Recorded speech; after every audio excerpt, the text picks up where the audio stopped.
Niti Dharma, meniti jalan nalar, bukan sekedar menerima warisan keyakinan.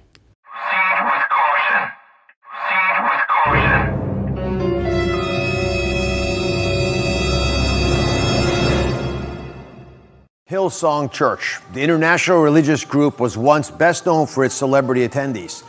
Recently, Hillsong was rocked when one of its star pastors was fired and accused of multiple affairs. Bayangkan sebuah gereja. Bukan yang sunyi, bukan yang sederhana, melainkan ruangan gelap yang dipenuhi cahaya bergerak. Layar raksasa di depan, lampu berputar seperti konser. Band lengkap, sound system mahal. Asap tipis mengepul di udara. Lagu dimulai pelan, naik perlahan, lalu meledak di ref. Ribuan tangan terangkat, mata terpejam, air mata jatuh. Dan di titik ini, hampir tidak ada yang bertanya, apakah ini salah? Pertanyaan yang lebih jujur, justru lebih sunyi. Ketika iman diproduksi seperti hiburan, apa yang sebenarnya sedang kita sembah? Untuk menjawabnya, kita harus berbicara tentang satu gereja yang pernah dianggap masa depan kekristenan, dan kini justru menjadi peringatannya. Dan cerita ini tidak dimulai dari panggung besar, melainkan dari sesuatu yang jauh lebih kecil. A Grammy-winning music empire along with highly produced podcasts and a TV channel. You're still a carrier of God's Spirit. Charismatic, young, and fashionable leaders and celebrity attendees from Justin Bieber to Vanessa Hudgens to Chris Pratt. Not what you might expect from church on a Sunday, but it's why Hillsong has grown into one of the most influential megachurches in the world and one of the most controversial. You know who's going to give you peace? It's going to be the expert. His name is Jesus. Its popularity exploded in the U.S. with the high profile of the, quote, celebrity pastor, Carl Lentz, whose recent downfall has triggered a wave of scandals for the church Brian Houston created in Australia more than 30 years ago. Hillsong, dari gereja kecil menjadi merek gereja Kristen global. Hillsong Church pernah menjadi simbol gereja modern. Gereja yang dianggap relevan. Gereja yang berhasil menarik anak muda. Gereja yang membuat iman terasa keren. Namun, sebelum menjadi panggung global, Hillsong hanyalah gereja kecil. Tahun 1983, pinggiran Sydney, Australia. Tidak ada lampu panggung, tidak ada LED screen, tidak ada kamera profesional. Hanya 45 orang jemaat dan seorang pendeta muda bernama Brian Houston. Tidak ada nubuat besar, tidak ada klaim ilahi, tidak ada janji revolusi rohani. Namun, Brian Houston memiliki satu keunggulan yang jarang dimiliki pemimpin gereja saat itu. Ia memahami dunia modern. Ia paham bahwa pesan yang sama bisa terasa biasa saja atau terasa luar biasa, tergantung bagaimana ia dikemas. Ia memahami sesuatu yang waktu itu belum banyak disadari gereja. Iman tidak hanya didengar, tetapi dialami. Dan pengalaman bisa dirancang. I got it.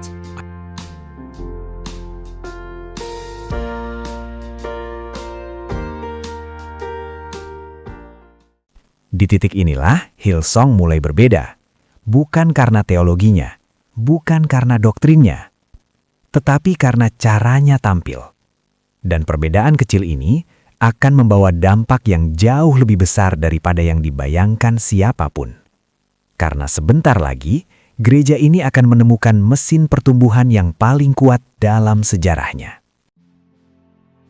Awal 1990-an, seorang pemimpin pujian Hillsong, Darlene Zschech, menulis sebuah lagu sederhana berjudul Shout to the Lord. Lagu ini bukan sekedar dinyanyikan, ia direkam, didistribusikan, direproduksi. Amerika menyanyikannya, Afrika menyanyikannya, Asia menyanyikannya, termasuk mayoritas gereja karismatik di Indonesia. Gereja-gereja yang bahkan tidak pernah mendengar nama Hillsong ikut menyanyikan lagunya. Dan tanpa banyak orang sadari, sesuatu berubah. Musik tidak lagi hanya menjadi ekspresi iman, melainkan alat ekspansi. Satu lagu, satu emosi, satu rasa hadirnya Tuhan yang bisa direplikasi di mana saja. Inilah titik baliknya. Tahun 1999, nama gereja itu disederhanakan menjadi satu kata, Hillsong. Bukan nama teologis, bukan istilah Alkitab, melainkan nama yang terdengar seperti merek. Dan sejak saat itu, Hillsong tidak lagi hanya membangun jemaat, ia membangun ekosistem. Namun musik hanyalah permulaan, karena apa yang benar-benar dijual Hillsong bukan lagu, melainkan pengalaman. Dan pengalaman itu segera menjadi produknya yang paling laris. Hillsong tidak menjual doktrin rumit. Ia menjual rasa. Rasa diterima. Rasa terangkat. Rasa aku tidak sendirian. Ibadahnya terasa seperti konser. Khotbahnya singkat, emosional, dan mudah dicerna. Tidak terlalu banyak istilah berat. Tidak terlalu banyak konflik intelektual. Semua dirancang untuk satu tujuan. Membuat orang ingin kembali. Ini bukan kebetulan.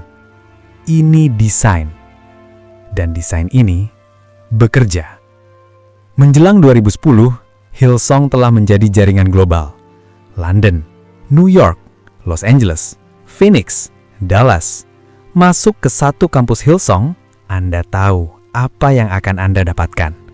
Estetika sama, musik sama, gaya berpakaian sama, bahasa khotbah sama. Dan yang paling penting, emosi yang sama. Hillsong berhasil melakukan sesuatu yang jarang bisa dilakukan institusi agama. Standarisasi rasa iman. Dan ketika sesuatu bisa distandarisasi, ia bisa direplikasi. Model inilah yang kemudian menyebar ke seluruh dunia, termasuk ke Indonesia. Dan disinilah ceritanya menjadi lebih dekat dari yang kita kira. Pengaruh Hillsong tidak berhenti di London atau New York. Ia menyeberang benua, masuk ke Asia, dan berakar kuat di Indonesia. Tanpa deklarasi resmi, tanpa pengakuan terbuka, namun terasa hampir di mana-mana. Pelan-pelan, Hillsong menjadi kiblat tak tertulis bagi banyak gereja karismatik di Indonesia. Bukan dalam teologi, bukan dalam pengakuan iman, melainkan dalam cara beragama. Mulai dari hal yang paling kasat mata, umat tidak lagi datang ke gereja dengan pakaian formal. Tidak ada jas, tidak ada dasi, tidak ada baju minggu. Datanglah dengan kaos, jeans, sneaker. Dan ini bukan sekedar soal pakaian. Ini adalah pesan simbolik. Gereja harus terasa santai, tidak mengintimidasi, tidak kaku. Pendeta pun berubah, bukan lagi sosok berjarak di mimbar, melainkan figur yang terasa satu level. Khotbah dengan kaos oblong, celana jeans, sepatu sneaker. Bahasa yang dipakai bukan bahasa teologi, melainkan bahasa motivasi, bahasa kehidupan sehari-hari, bahasa yang akrab di telinga anak muda. Sekali lagi, ini bukan kesalahan moral, ini adopsi sistem, karena Hillsong telah menunjukkan satu hal. Jika gereja ingin bertumbuh cepat, ia harus terasa relevan secara budaya. Dan budaya yang diadopsi bukan budaya doa, melainkan budaya hiburan. Namun, pengaruh Hillsong tidak berhenti di tata ibadah. Ia masuk lebih dalam, ke dalam model bisnis gereja. Muncullah acara-acara khusus, pujian dan penyembahan berskala besar, dengan tiket masuk. Seminar pernikahan, retret pengembangan diri, pelatihan kepemimpinan, kelas-kelas rohani berbayar, semua dikemas profesional. Branding rapi, poster menarik, judul-judul yang menjanjikan perubahan hidup. Formatnya nyaris identik dengan industri motivasi. Bedanya hanya satu, nama Tuhan disebut lebih sering. Di titik ini, gereja tidak lagi hanya mengelola jemaat. Ia mengelola portofolio produk. Buku dicetak dan dijual, album musik rohani diproduksi, CD, lalu streaming, lisensi lagu, royalti. Bahkan pasca Hillsong, di Indonesia mulai bermunculan bukan hanya artis rohani, tetapi bank musik rohani. Lagu-lagu diproduksi massal, didistribusikan lintas gereja, dinyanyikan serempak di berbagai kota. Satu lagu, satu aransemen, satu rasa. Iman yang tadinya personal berubah menjadi konsumsi kolektif. That's right, brother. That's right, brother. Dan tanpa kita sadari, agama mulai bergeser. Bukan lagi ruang pencarian makna dengan Tuhan, melainkan ekosistem industri. Industri musik, industri hiburan, industri motivasi dan pengembangan diri. Tuhan tetap disebut, Yesus tetap dinyanyikan, namun logika yang bekerja di balik layar bukan lagi logika penggembalaan, melainkan logika pasar. Apa yang laku, apa yang viral, apa yang menarik audiens. Dan ketika gereja mulai berpikir seperti industri, jemaat pun perlahan diposisikan bukan sebagai umat, melainkan konsumen. Dan disinilah bahaya sesungguhnya mulai muncul. Karena sistem seperti ini tidak hanya membentuk ibadah, tetapi juga membentuk manusia. Dan dampaknya akan terasa saat figur-figur di puncak sistem ini mulai runtuh. Tanpa kita sadari, banyak gereja berhenti bertanya, apa yang dibutuhkan jemaat secara rohani? Dan mulai bertanya, apa yang bekerja? Band lengkap, panggung besar, LED screen raksasa, lighting profesional, asap dry ice. Format ini kini terasa normal. Gereja-gereja karismatik di Indonesia mulai meniru gaya ibadah Hillsong, mulai dari GBI, JPCC, GSJS, GMS, IFGF, dan banyak gereja-gereja karismatik lainnya. Sekali lagi, ini bukan tuduhan moral. Ini analisis sistem. Karena ketika gereja meniru format tanpa mengkritisi fondasi, yang diimpor bukan hanya gaya, melainkan cara berpikir. Bahwa iman harus menarik, bahwa gereja harus kompetitif, bahwa jemaat adalah audiens. Dan di dalam sistem seperti ini, peran pendeta pun ikut berubah. Ia tidak lagi hanya gembala. Ia menjadi wajah merek. Dan Hillsong menemukan figur yang nyaris sempurna untuk peran ini. Namanya Carl Lentz. Carl Lentz bukan pendeta tradisional. Ia mengenakan jeans robek, hoodie mahal, kacamata hitam. Ia berbicara seperti influencer, bergaul dengan selebritas, bersahabat dengan Justin Bieber. Ia membaptis Justin di bak mandi rumah seorang atlet NBA. Pesannya jelas, meski tak pernah diucapkan. Iman bisa selaras dengan gaya hidup selebritas, dan ribuan anak muda terpikat. Namun di balik citra ini, muncul pertanyaan yang tidak pernah dibicarakan di panggung. Siapa yang mengawasi Carl? Siapa yang berani menegur ketika figur utama adalah aset merek? November 2020, jawaban itu datang. Carl Lentz dipecat karena apa yang disebut kegagalan moral. Ia mengaku berselingkuh. Media meledak, nama Hillsong ikut terseret. Namun, ini bukan akhir cerita. Ini justru pintu masuk ke sesuatu yang lebih dalam. Karena jika Carl bisa sejauh itu tanpa ada yang menghentikan, maka masalahnya bukan hanya pada Carl. Masalahnya ada di atasnya. Selama hampir 40 tahun, Brian Houston dianggap tak tergoyahkan. Namun, pada tahun 2021, dokumen internal Hillsong bocor ke publik. Nama Brian Houston terseret dalam 2 kasus terpisah. 2 perempuan, bukan istrinya. Muncul pesan-pesan tidak pantas kepada staf perempuan di lingkungan gereja, dan sebuah insiden di kamar hotel, larut malam dalam kondisi mabuk.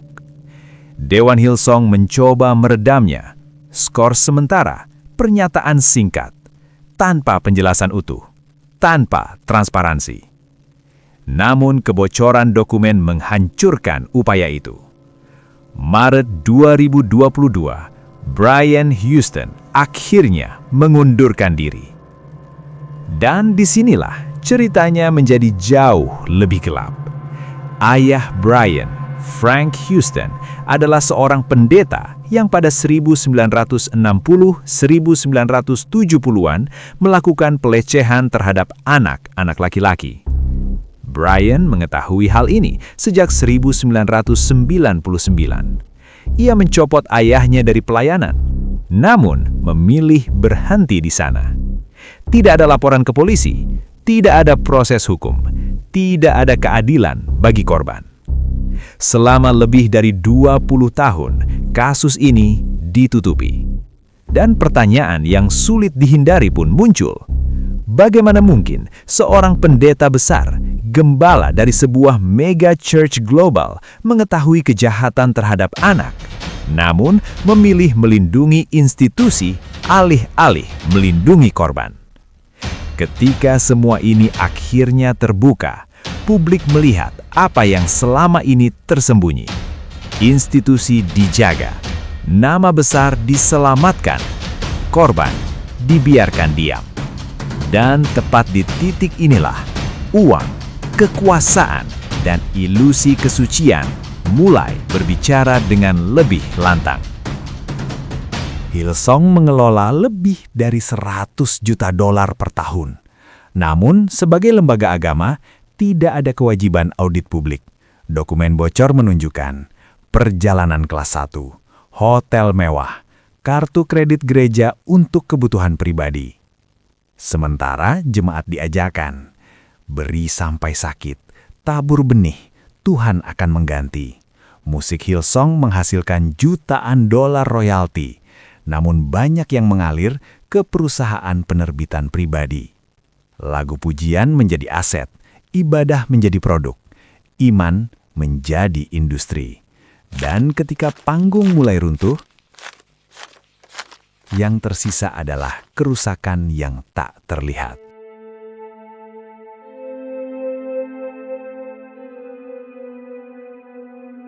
Kerusakan terbesar Hillsong bukan gedung yang tutup, bukan kampus yang bubar. Kerusakan terbesar adalah iman yang hancur. Banyak mantan jemaat berkata, "Aku pikir aku mengikuti Yesus. Ternyata aku mengikuti pertunjukan." Dan mungkin inilah pelajaran terbesarnya, bahwa iman tidak pernah dimaksudkan untuk menjadi industri. Bahwa Tuhan, jika memang ada, tidak membutuhkan lampu sorot. Dan bahwa ketika agama terlalu mirip bisnis, yang diselamatkan bukan jiwa, melainkan merek gereja.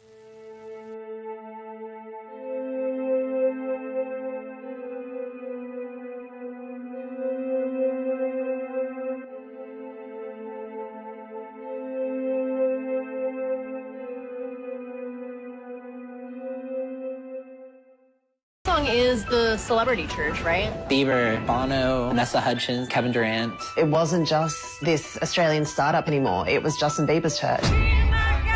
They've had over 3 billion views on YouTube. Hillsong changed the way that many of us saw how church could be done. They're huge now. They're huge. You can make a real change if you come to Hillsong. This was going to be a place where I could call my home. But that clearly wasn't the case, and it almost took my life.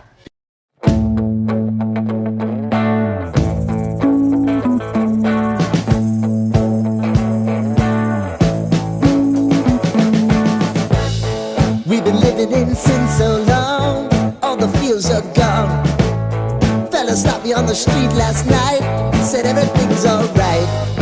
Roller coaster, make it through the day upright. It seems your meal ticket is gone, but life goes on. I could never imagine something better. Yeah, right. Now you're cooking on high heat in the middle of the street. Roller coaster, take me to a better time. Let's go. All sing your high line with the roller coaster of life. Yeah. It's time to all choose your timeline on the roller coaster of life. Oh, you seem to easily forget how to place your bet. When everyday life gets you down, you gotta steal the crown. Got to own it. Don't bitch and moan about it, please. God forbid you scrape your knees, and it's nothing to sneeze at. Oh, I've told you over and over. Kalau kamu suka video Ruang Refleksi seperti ini, jangan lupa subscribe dan nyalakan notifikasinya. Sampai jumpa di video berikutnya, di mana kita terus belajar, bukan untuk merasa diri benar, tapi untuk jadi manusia yang lebih sadar. Halo teman-teman, selamat datang di Niti Dharma. Bagi kalian yang baru pertama kali menonton, ada hal penting yang perlu kalian tahu. Niti Dharma bukan satu individu. Kami adalah beberapa orang yang percaya bahwa bangsa ini membutuhkan ruang aman untuk bertanya, merenung, dan berpikir jernih tanpa rasa takut. Indonesia memang bukan negara agama secara ideologi, tetapi dalam praktiknya, negara memberi ruang yang sangat besar kepada agama untuk ikut mengatur kebijakan publik. Kita punya Kementerian Agama, sertifikasi halal wajib, larangan pernikahan beda agama, undang-undang penistaan agama, SKB 2 Menteri untuk pendirian rumah ibadah, bahkan ormas agama yang diberi hak mengelola tambang. Dan sekarang ada Kementerian Haji dan Umroh. Seolah-olah pemerintah lupa bahwa negara ini berdiri di atas Pancasila, bukan atas satu agama saja, meski mayoritas. Bayangkan analoginya seperti ini. Negara adalah orang tua, dan warga negara adalah anak-anaknya. Di dalam keluarga ada 6 anak. 3 anak suka makan ayam dan alergi babi. 2 anak justru doyan makan babi. Dan 1 anak lagi memilih menjadi vegetarian. Apakah adil jika orang tua membuat aturan bahwa semua anak wajib makan ayam, dan tidak ada yang boleh vegetarian ataupun makan babi? Tentu tidak. Orang tua yang adil menyediakan pilihan sesuai kebutuhan tiap anak, tanpa memaksakan selera mayoritas kepada semua. Begitu pula negara. Jika negara ini berdasarkan Pancasila, seharusnya negara memisahkan urusan agama dari pemerintahan, bersikap netral terhadap semua keyakinan, dan tidak mencampuri ranah privat warganya. Lalu mengapa negara justru ikut menentukan hal-hal yang sangat pribadi? Bagi yang ingin mendukung gerakan kesadaran ini, kalian bisa bergabung menjadi member Niti Dharma, komunitas Free Thinker Indonesia. Setiap bulan kami membuat 3 konten eksklusif untuk kalian yang sudah bebas dari jerat dogma dan disonansi kognitif. Terima kasih sudah menjadi bagian dari perjalanan refleksi ini. And then, in 2020, it all fell apart in a spectacular train wreck of his own making. Carl was one of the most recognizable megachurch pastors in the world. He co-founded the church Hillsong in New York City, and then he built it from scratch to be almost 150,000 members strong. And in 2017, 2018, 2019, Carl was a cultural icon. He was in the news all the time because he was disrupting what everybody thought a Christian church should be like. And there he was up in front of the pews dressed in leather and skinny jeans, and he's all tatted up and rock and roll music is blaring. Boy, did it look like he was on top of the world. And then, in 2020, it all fell apart in a spectacular train wreck of his own making. He was publicly fired from the church he built. This married megachurch pastor and father of 3, beloved by so many, had been having an affair with someone in the church.